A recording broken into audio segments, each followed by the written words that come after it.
If you're in a place in your life where you're feeling lonely and you're struggling to find friendship, I want to read a scripture over you, and hopefully it helps give you some encouragement, give you some perspective. So it's John 15, verse 15. And it says, "No longer do I call you servants, for the servant does not know what his master is doing, but I have called you friends. For all that I have heard from my Father, I have made known to you." And Jesus goes on to say to his disciples that he is the one who chose them. They didn't choose him. And that's something that really hit me the other day, because as someone who's trying to follow Jesus and get closer to Jesus, I'll often say, like, to my friends or my sisters or to myself, like, Jesus is my best friend. And just saying that is helping me, like, frame my mindset and refocus on him.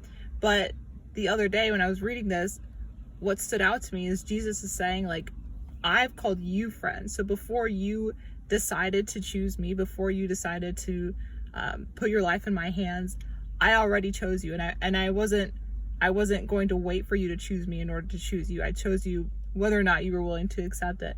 And that's something that really, really hit me, because when you think of, like, human friendships, it's always based on some sort of, like, mutuality, right? I like you, you like me, we like hanging out together, we've decided to become friends. But friendship with Jesus is so much more than that, because he chooses us long before we make the decision to spend time with him. And even if we're friends with him and then we abandon him, even if we have a season where we're prodigals and we're wandering away from him, he is still that constant companion, that constant friend, no matter what. So I just want to encourage you with that. Read the scripture for yourself, and I just pray that that blesses you.